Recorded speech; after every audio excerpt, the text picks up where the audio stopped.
Morning. कैसे हैं? तो फिजिक्स की वीडियोस बहुत दिन से नहीं मिली होगी आप सबको, क्योंकि मैंने बताया था कि मैथ का कुछ इम्पॉर्टेंट टॉपिक चल रहा था और उसके लगातार लेक्चर देने कंपलसरी थे। ठीक है, तो बात करते हैं हम लोग फिर से एक वीडियो फिजिक्स, इंग्लिश और मैथ की कंटिन्यू रहेंगी। तो आज बात करते हैं सिंपली फिजिक्स में हम लोग क्या पढ़ रहे हैं। फिजिक्स में मोशन पढ़ रहे हैं, मोशन चैप्टर 9 का पढ़ रहे हैं। ठीक है, तो मोशन में आखिरी टॉपिक जो बचा रह गया था वो क्या है? सर्कुलर मोशन बचा। सर्कुलर मोशन यानी वृत्तीय गति पढ़नी है हमें। ठीक है, ये टॉपिक रह गया था। ठीक, और ये टॉपिक एक्चुअली में क्या बहुत डिटेल्ड है, लेंदी है, बट 9th के सिलेबस में ओनली क्या है बच्चा, आपको इंट्रोडक्शन है। ठीक है, अगर मैं बात करूं तो सिर्फ और सिर्फ क्या है, इंट्रोडक्शन है, सिर्फ और सिर्फ परिचय है। क्या बच्चा? परिचय है सिंपल सा कि क्या होता है वृत्तीय गति। ठीक है, इसका डिटेल्ड अगर जाने तो इंट्रोडक्शन ही है। और एक टॉपिक अगर इसकी बात करें तो क्या होगा? रीज़न यानी कारण। क्या कारण है वृत्तीय गति होने का? क्या कारण है बच्चा वृत्तीय गति होने का? ठीक है, ये 11th का टॉपिक है, 11th। ठीक है, अगर बात करें, और ये किसका बच्चा? 9th का है। तो सिर्फ और सिर्फ इंट्रोडक्शन है 9th में, और 11th में क्या है, पूरा डिटेल्ड सर्कुलर मोशन पढ़ना है। बट फिर भी मैं आपको जितना बेसिक ज़रूरत होगी सिंपली आपको मैं 9th के सिलेबस में बता देता हूँ। बाकी मैं 11th का टॉपिक जब क्लियर करूँगा तो वहाँ पे मैं आपको रीज़न इसके बताऊँगा। रीज़न क्या है? सिंपल सा वही, किसके कारण क्या होता है। ठीक, अभी मैं थोड़ा सा एक्सप्लेन करने की कोशिश करूँगा। ठीक है, तो अगर मैं बात करूँ सिंपल से इसके इंट्रोडक्शन की, तो इसका इंट्रोडक्शन क्या होगा? सिंपली अगर बात करें, हमने बात की थी सिंपल सा सिर्फ और सिर्फ मोशन की, सिर्फ और सिर्फ मोशन की बात की थी, सिंपल सा गति की बात की थी। तो गति क्या थी? सिंपल सी बात, यानी समय के साथ, टाइम के साथ अपनी स्थिति में परिवर्तन ही क्या कहलाता था। अगर कोई वह ऑब्जेक्ट है, समय के साथ अपनी स्थिति में परिवर्तन कर रहा है, अपने पोजीशन को चेंज कर रहा है, तो इसका मतलब वो क्या कर रहा है बच्चा? मोशन कर रहा है। लेकिन ये मोशन कितने टाइप का होता था? अब ये मोशन बहुत तरह से हो सकता है बच्चा, कि मैं क्या करूँ, सिंपल सा अब एक रेखा में चलूँ, यानी सीधे सीधे। ठीक है, एक सरल रेखा में गति करूँ, तो क्या हो गया था? सिंपल लीनियर मोशन था, जो कि हमने पूरा डिटेल में पढ़ा, अच्छे से पढ़ा। ठीक, उस आज हम क्या पढ़ने वाले हैं? वृत्तीय गति। तो वृत्त क्या आप नहीं जानते सिंपल सा क्या होता है? सिंपल से अगर बात करें तो क्या आप वृत्त नहीं जानते? सिंपल सा सर्किल क्या होता है बच्चा? सर्किल का क्या मतलब? एक केंद्र होता है। सिंपली अगर बात करें, एक क्या होता है? एक केंद्र होता है, ओ अगर बात करें। ठीक है, ये इसकी रेडियस होती है। ये क्या है सिंपल सा बच्चा? परिधि है। परिधि यानी सरकमफ्रेंस। क्या होता है? एक सरकमफ्रेंस है। सिंपल सी बात करें, अब बात ऐसी कुछ हो रही है कि सर्कुलर मोशन कहने का क्या मतलब, कि कोई ऐसा मोशन होना चाहिए जो वृत्तीय पथ पे। सिंपल सी बात समझ रहे हैं? सर्कुलर मोशन का क्या मतलब होगा? गति तो होना है ना टाइम के साथ चेंज। यानी अगर हम सिंपली यहाँ ए पॉइंट पे हैं, यहाँ से ए आ गए बी पॉइंट पे, बी से सी गए, तो इसका मतलब क्या है? एक हम सिंपल लीनियर मोशन कर रहे हैं यहाँ पे बच्चा, सिंपल लीनियर मोशन चल रहा है। ठीक है, अगर हम कोई ऑब्जेक्ट है, सिंपल से अगर बात करें, कोई ऑब्जेक्ट है, इसको फेंक दिए सिंपली, कोई भी ऑब्जेक्ट था। ठीक, तो ये क्या? एक परवलय मोशन कर रहा है। लेकिन अगर हमें वृत्तीय मोशन पढ़ना है, सिंपल सर्कुलर मोशन पढ़ना है, तो इसका मतलब कोई ऐसा मोशन होना चाहिए जो क्या हो? सर्किल में मोशन करे। यानी कोई ऑब्जेक्ट हो, यानी फॉर एग्जांपल यहाँ पे अगर कोई ऑब्जेक्ट यहाँ पे इस समय है, तो अगली बार कहाँ आ जाए? सिंपली अगर बात करें, इसको थोड़ा सा और बड़ा बनाए, कोई सर्किल है, इसका क्या बच्चा? एक केंद्र है सिंपल सा।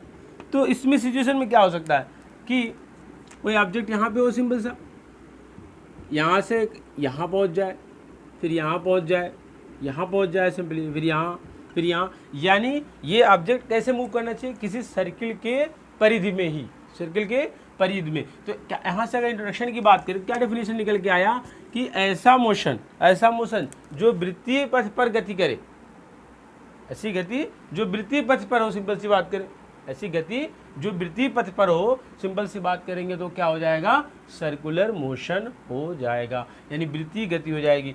अब ये कारण क्या है कि वृत्तीय गति पॉसिबल है, कारण क्या है? अगर हम बात करें सिंपली, ये वस्तु यहाँ पे थी बच्चा, यहाँ गई, इसका मतलब अगर बात करें फिर यहाँ आई, इसका मतलब वहाँ पे सिंपली कैसे चेंज होता था? विस्थापन की वजह से।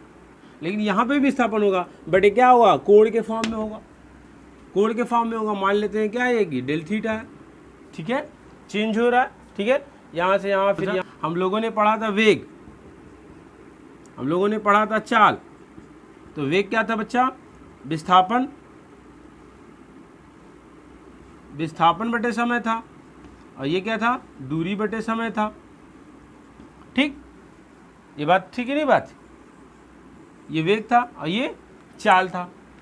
तो अगर बात करें तो सर्कुलर मोशन में सबसे बड़ी बात जो है बच्चा कि चाल क्या होता है? समान होता है। चाल मतलब स्पीड, स्पीड क्या होता है? समान यानी इक्वल होता है, समान होता है। लेकिन बट वेग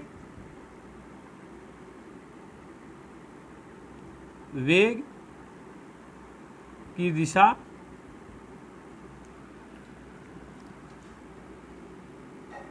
लगातार बदलती रहती है। सिंपल सा, लगातार बदलती रहती है। जैसे कि अगर बात करें सिंपली, अभी क्या है? ये डायरेक्शन है वेग की, ठीक है।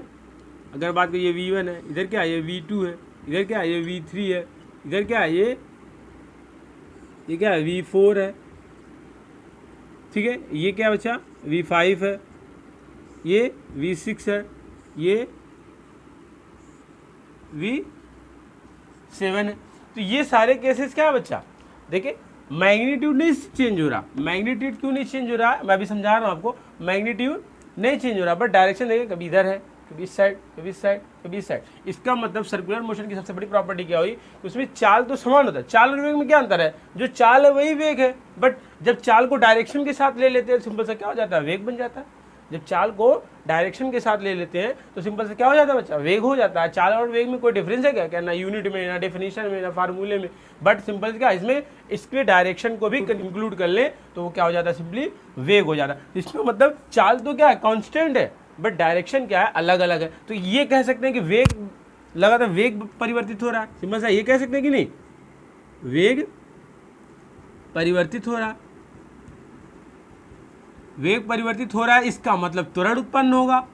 इसका मतलब बच्चा क्या होगा? त्वरण उत्पन्न होगा। अगर वेग परिवर्तित होगा सिंपल सा क्या होगा बच्चा? त्वरण उत्पन्न होगा। सिंपल सा। अब ये त्वरण का नाम क्या होगा? सिंपली अभी हम थोड़ी बात डिस्कस कर रहे हैं, ठीक। बट सिंपल सी बात अगर हम समझे कि अगर हम वृत्तीय गति पढ़ना सिंपली, तो वृत्तीय गति क्या हुआ? सिंपल सा कि ऐसा मोशन, ऐसी गति जो वृत्तीय पथ पर हो। सिंपल सी बात, अगर बात करें ऐसी गति जो वृत्तीय पथ पर हो, वृत्तीय पथ पर हो। सिंपल सा अगर हम बात करें ऐसी गति जो वृत्तीय पथ पर हो, सिंपल से क्या कहलाएगा बच्चा? सर्कुलर मोशन कहलाएगा, ठीक है। और इसकी प्रॉपर्टी की अगर बात करें तो क्या होगा? इसमें जो होगा चाल क्या होगा? समान होगा या नियत होगा। और वेग क्या होगा? वेग क्या होगा? लगातार बदलेगा, जिसकी वजह से त्वरण उत्पन्न होगा, ठीक है। अब अगर बात करें यहाँ पे वेग हमारा नॉर्मल जो होता है सिंपली विस्थापन बटे समय होता है, ठीक है। तो चूंकि चाल क्या कांस्टेंट है तो वेग से ही त्वरण आएगा। त्वरण यही तो था। त्वरण क्या था बच्चा? वेग परिवर्तन बटे समय। तो जब वेग में परिवर्तन होगा तो त्वरण उत्पन्न होगा, ठीक है। इसका मतलब यहाँ पे अगर हम बात करें सिंपल सा वेग की, तो यहाँ पे अगर बात करें सिंपली, तो यहाँ पे नॉर्मल वेग ना हो के बच्चा क्या होता है? इन दिस केस में कोणीय वेग होता है। क्या होता है बच्चा? कोणीय वेग। एंगुलर वेलोसिटी क्या होता है? एंगुलर वेलोसिटी तो वेग ही है, बट यहाँ पे चूंकि एंगल के फॉर्म में चेंजमेंट हो रहा है मोशन में, एंगल के फॉर्म में चेंज हो रहा है मोशन में, इसलिए एंगुलर मोशन। और ये क्या होगा?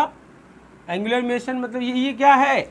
ये भी तो विस्थापन है, बट ये कैसा विस्थापन है बच्चा? अगर बात करें ये कैसा है? कोणीय विस्थापन है। क्या बच्चा? कोणीय विस्थापन है। कोणीय विस्थापन यानी एंगुलर डिस्प्लेसमेंट। एंगुलर डिस्प्लेसमेंट की वजह से क्या हो रहा है? मोशन हो रहा है। तो इसका मतलब अगर कोणीय वेग इसको क्या रिप्रेजेंट करते हैं? ओमेगा से। तो अगर इसको ओमेगा की बात करें तो ओमेगा क्या हो जाएगा बच्चा? Del theta upon del T.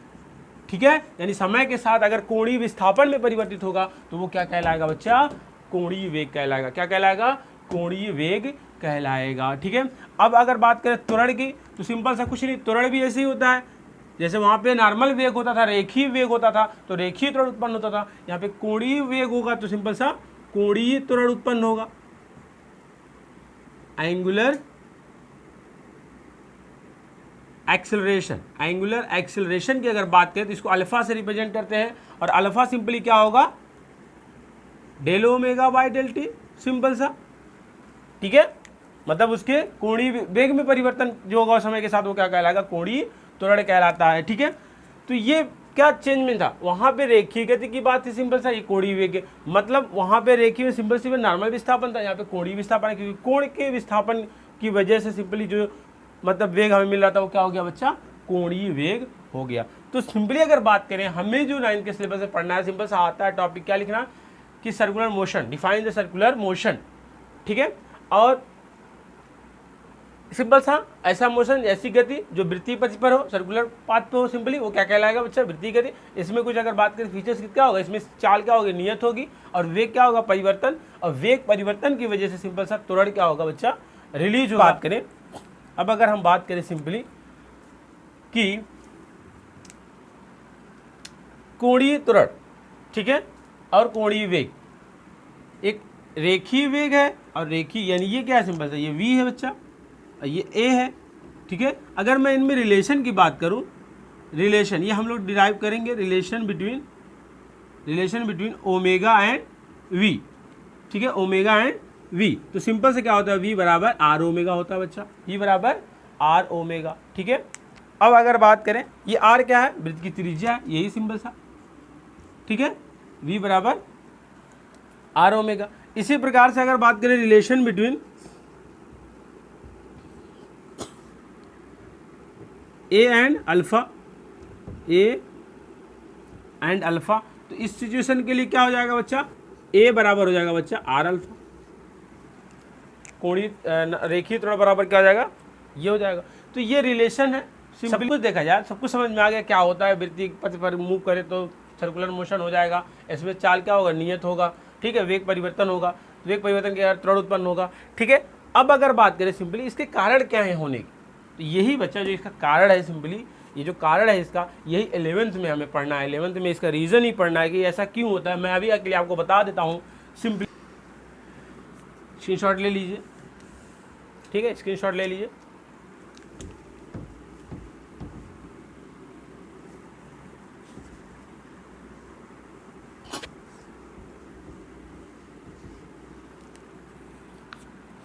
तो अगर मैं बात करूँ सिंपल सा, ये O है, ये R है, सिंपल सा।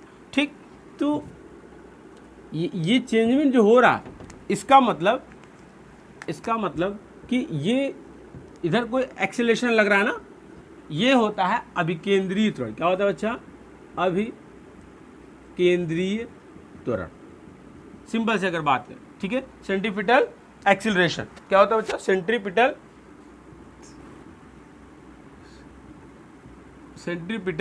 एक्सेलरेशन। ठीक, अभिकेंद्रीय त्वरण केंद्र की तरफ लगता है, और इस त्वरण की वजह से, अभी हमने बल पढ़ा नहीं, सिंपल सा, इस त्वरण की वजह से क्या होता है, फोर्स जनरेट होता है, और उसे सिंपल से क्या बोलते हैं, अभिकेंद्रीय बल। क्या बोलते हैं बच्चा, अभिकेंद्रीय बल।